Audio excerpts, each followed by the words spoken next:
All right, now let's talk about transformations. So transformations, there are two general rules, and these apply for everything but reciprocal or rational functions. On reciprocals, well, there's the stretches and shrinks can kind of get thrown off. But here's the two rules for transformations or changes to our graphs. The first I call it HIVO. It stands for horizontal is inside, vertical is outside. Horizontal, inside, vertical, outside. Notice that's why I call it HIVO, horizontal inside, vertical outside. So here, when you look at this, this plus 5 is inside this parenthesis with x. It has to be on the inside of some type of symbol for it to be referred to as inside. And it has to also be with the x. So that's inside. That makes it horizontal. Over here, this plus 5 is outside the parentheses. It's outside of x, so this would be vertical because it's outside.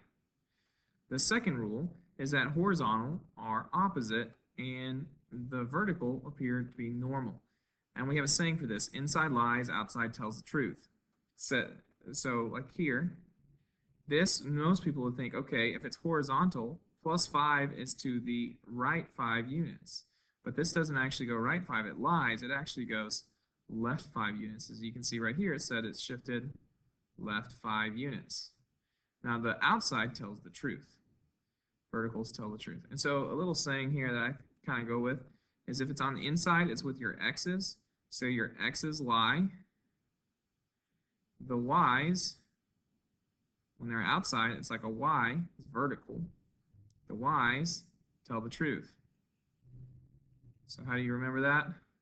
Well, your exes lie, that's why you break up with them. But your wives tell you the truth, so you go ahead and marry them. That's just a little memory technique you can use. So let's look at these. Here we talk first about a translation, and this is shifts. As you can see, this is on the outside. Since it's outside, it's vertical, or it's a y, and so it's telling the truth. So y is telling the truth. So if it's adding a number, it shifts it up. Down below it, we subtract a number on the outside. So since it's outside, it's vertical. That's according to HIVO. And if it's vertical, it's a y, and y's tell the truth, so it goes down. Now over here, we look at these two graphs. This is on the inside. Inside's horizontal, according to HIVO again. So if it's horizontal, it's an x, and it's lying to you. So instead of going left, this negative would actually go right. And finally, over here, you add something on the inside. If it's inside, it's horizontal, according to HIVO. And if it's with the inside, if it's x, it's lying to you. So instead of going positive, it would go negative. I've got 3 examples to look at. Example A here. It says use the graph of f of x equals x cubed. And as we just learned, x cubed would be an S curve. So we have an S curve. To graph the function g of x equals this. I have 2 transformations here. I have this one, which is inside. According to HIVO, if it's inside, it's horizontal, and it'll lie to us. So instead of going -1 to the left, it'll go right 1. And I also have a second transformation right here. It's on the outside. So if it's outside, it's vertical. And if it's vertical, it's telling the truth. The y's tell the truth. So this is going to go down 2 units. So if we look at our graph, I do have, in fact, an S curve. And if you look at this point right here, it started at 0, 0. And it shifts right 1, down 2. Right 1, down 2. Should be this point. Right 1, down 2. It does, in fact, work out correctly. Now, here's part B.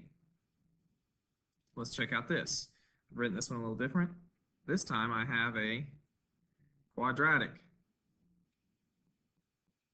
which will look like a U or a parabola. That'll be its shape. And so, describe the transformations that occur here. Well, this plus 4 is on the inside. Inside, according to HIVO, horizontal is inside. So it's lying to us. So instead of being positive 4, it's actually going to go -4, which is left 4.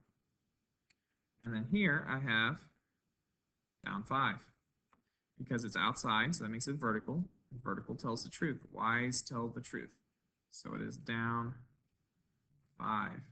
So this one, if I need to plot it, if you started with just a parabola here,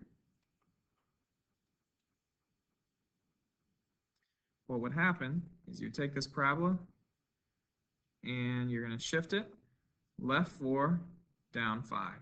So go left 4, down 5. We'll just kind of estimate it like this. We'll say that's -4.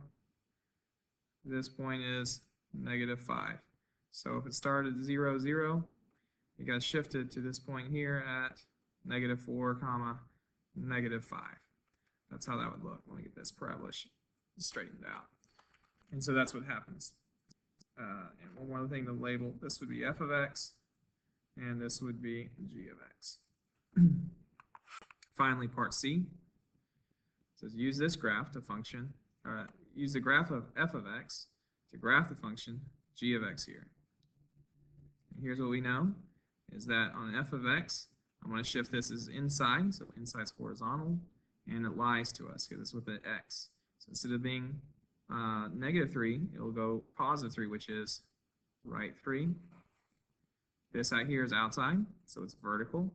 Vertical tells the truth, so this would be down 5.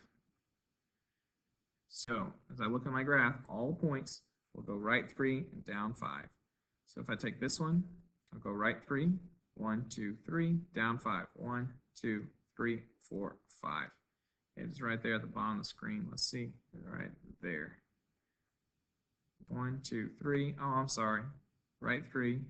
1, 2, 3, 4, 5. Put that in the wrong spot. It needs to go right there. Then I would have the parabola. The parabola is up right 1, up 2. And then it comes back. So now I plotted these 3 points. And now I need to plot one more here, which is right 1, down 2. Like that. Now I can kind of connect my lines here. Just pick this color green. That's a line like that. This was going up 3, left 2. So I take this and go up 3, left 2. And now I just extend it on, making sure it goes through that point. It should run parallel to that line up there in the corner, and it does. And now I make a parabola right here.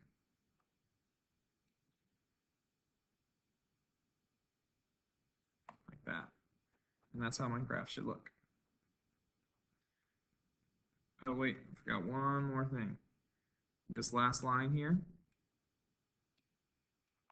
this one was going up 2 over 1, so it'd be on this path there.